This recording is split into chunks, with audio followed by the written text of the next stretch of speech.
Doesn't matter कि आप कौन सी क्लास में हो, क्लास 9, 10, 11, 12, ये वीडियो आपके लिए बहुत यूजफुल होने वाली है, क्योंकि इस वीडियो में मैं आपके साथ शेयर करने वाली हूँ 7 ऐसी स्टडी टिप्स।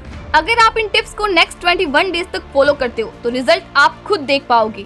आपकी जितनी भी प्रॉब्लम्स है, जैसे पढ़ने में मन नहीं लगता, कम टाइम में पढ़कर ज्यादा मार्क्स कैसे लाएं, फोकस कैसे करें, पढ़ते टाइम डिस्ट्रैक्शन से कैसे बचे, इन सब प्रॉब्लम्स का सोल्यूशन है इस एक वीडियो में। अगर आपको बिलीव नहीं होता तो आप इस वीडियो को तभी लाइक करना जब ये वीडियो आपको सच में यूजफुल लगे। इनमें से टिप नंबर 3 और टिप नंबर 6 सबसे ज्यादा इंपॉर्टेंट है, इसीलिए उन्हें बिल्कुल भी मिस मत करना। Number 1, set deadline. Work expands to fill the time available. मतलब काम को कंप्लीट करने के लिए जितना टाइम दिया जाता है, काम उतना ही बढ़ जाता है। इमेजिन करो कि आपके क्लास टीचर ने आपको एक असाइनमेंट दिया है। अगर उसे 7 डेज में सबमिट करना है तो आप उसे कंप्लीट करने में 7 दिन लगाओगे। वहीं अगर वो सेम असाइनमेंट आपको 2 दिन में सबमिट करना है तो आप सिर्फ 2 दिनों में उसे कंप्लीट कर दोगे, वो भी सेम क्वालिटी के साथ। दैट्स वाई डेडलाइन सेट करना बहुत जरूरी है। फॉर एग्जाम्पल, अगर आप फिजिक्स पढ़ रहे हो तो एक डेडलाइन सेट करो, वो भी रियलिस्टिक डेडलाइन, कि फिजिक्स का ये वाला चैप्टर या ये वाला टॉपिक मुझे इतने बजे तक कंप्लीट करना है।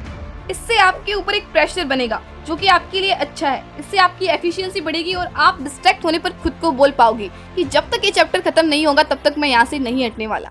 लेकिन इफेक्टिवली पढ़ने के लिए सिर्फ डेडलाइन सेट करना इज नॉट इनफ, क्योंकि बहुत बार क्या होता है कि पढ़ते पढ़ते कब हम इंस्टाग्राम, व्हाट्सएप और शॉर्ट्स पर टाइम वेस्ट करने लग जाते हैं, पता ही नहीं चलता। तो इसीलिए स्टडी के टाइम डिस्ट्रैक्शन से पूरी तरह से बचने के लिए आपको यूज करना होगा रूल नंबर 2, 120 मिनट रूल।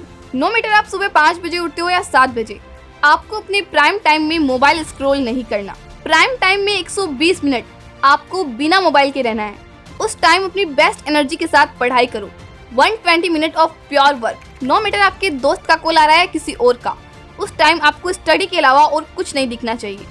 पूरी दुनिया में क्या हो रहा है ये छोड़कर आपको सिर्फ अपना काम करना है। खुद से कहो कि मैं 2 घंटे मोबाइल टच नहीं करूंगा, सिर्फ पढ़ूंगा। आपको अपनी स्टोरी बनानी है, ना कि दूसरों की स्टोरी देखनी है।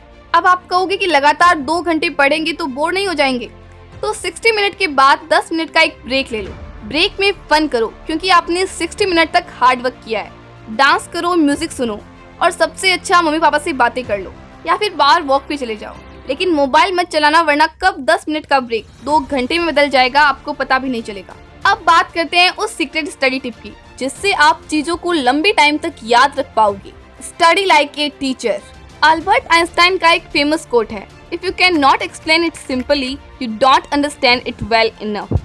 इसीलिए जब भी आप नेक्स्ट टाइम कुछ पढ़ो तो उसके बाद बुक को बंद करो और जो भी आपने पढ़ा है उसे किसी और को एक्सप्लेन करने की कोशिश करो। और अगर आपके पास कोई नहीं है तो जस्ट इमेजिन कर लो कि आपके पास कोई है, आपके imaginary student. Next point is ask questions. Questions पूछने से मेरा मतलब ये नहीं है कि आप किसी दूसरे से क्वेश्चन पूछो। इट सिंपली मीन्स कि आप अपने आप से क्वेश्चन पूछो। और ये सबसे बेस्ट रहता है जब आप सोशल स्टडीज या इनऑर्गेनिक केमिस्ट्री जैसे सब्जेक्ट पढ़ते हो, जिन्हें याद रख पाना थोड़ा मुश्किल होता है। सो नेक्स्ट टाइम जब भी आप इन सब्जेक्ट्स को पढ़ो तो इंपॉर्टेंट पॉइंट्स के नोट बनाने की बजाय इंपॉर्टेंट क्वेश्चन के नोट्स बनाओ। और जब भी आप 5 मिनट के लिए फ्री हो तो उन क्वेश्चंस को पढ़ो और उन्हें आंसर करने की कोशिश करो। This is called active recall method. ये एक बेस्ट तरीका है चीजों को शॉर्ट टर्म मेमोरी से लॉन्ग टर्म मेमोरी में डालने का, ताकि आप उन्हें लंबे टाइम तक याद रख सको। ट्रस्ट मी, ये मेथड बहुत ज्यादा काम करता है। अब बात करते हैं नेक्स्ट टिप की, लेकिन उससे पहले मेरा आपसे एक सिंपल सा क्वेश्चन है कि क्या आपके साथ कभी ऐसा हुआ है कि आप 6-7 घंटे पढ़ाई कर लेते हैं लेकिन फिर भी उसका कोई खास आउटपुट नहीं निकलता? तो इसका सोल्यूशन है tip number 4, set daily goals. रोज सुबह उठते ही एक पेपर लो, उस पर लिखो कि आज मैथ्स में ये करना है, फिजिक्स में ये टॉपिक्स कंप्लीट करने हैं, इंग्लिश में ये करना है, केमिस्ट्री में ये करना है। रोज सुबह खुद से बोलो कि आज मैं ये कंप्लीट करके ही रहूंगा। टेक एक्शंस, डू स्टडी और उस पर फोकस करो। कोशिश करो कि रात तक इन सब के आगे टिक लग जाए और टिक लगाओ। बिलीव मी, जब आप टिक लगाओगे ना, ये हो गया, तब एक सेटिस्फेक्शन मिलेगा जो आपको अगले दिन और काम करने के लिए मोटिवेट करेगा। इस ट्रिक को मैंने अपनी 12th क्लास में बहुत ज्यादा यूज किया एंड काफी अच्छा रिजल्ट भी मिला। अब मैं जिस पॉइंट की बात करने वाली हूँ उसे बिल्कुल भी हल्के में मत लेना, क्योंकि स्मार्ट स्टडी के लिए ये सबसे इम्पोर्टेंट पॉइंट है। एग्जाम की नीड को समझो। आपको एग्जाम की नीड को समझकर पिन पॉइंटेड स्टडी करनी है। कुछ स्टूडेंट्स जोश में बहुत ज़्यादा स्टडी मटेरियल कलेक्ट कर लेते हैं और एक ही टॉपिक को अलग अलग बुक्स और टीचर्स से पढ़ते हैं। इससे उनका बहुत ज़्यादा टाइम वेस्ट होता है। अब यहाँ एक सवाल आता है कि हम पिन पॉइंटेड स्टडी कैसे करेंगे और हमें कैसे पता चलेगा कि कौन से क्वेश्चंस इंपॉर्टेंट है? तो इसका जवाब है हमारा नेक्स्ट पॉइंट। ध्यान से सुनना फ्रेंड्स, अब बात करने वाले हैं एक ऐसे इफेक्टिव टूल की जिससे आप टॉप मार्क्स स्कोर कर सकते हो।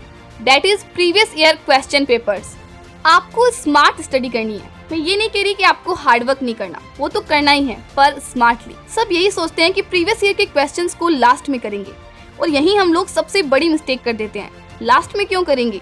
प्रीवियस ईयर के क्वेश्चन से आपको एक आइडिया होगा कि एग्जैक्टली किस तरह के क्वेश्चंस एग्जाम में बार बार रिपीट हो रहे हैं, कैसे क्वेश्चंस पूछे जा रहे हैं। एक बार अपने प्रीवियस ईयर के क्वेश्चंस को देखो, आप नोटिस करोगे कि कुछ क्वेश्चंस ऐसे होंगे जो कि बार बार घुमा घुमा के पूछे जा रहे हैं, या उससे रिलेटेड और क्वेश्चंस पूछे जा रहे हैं।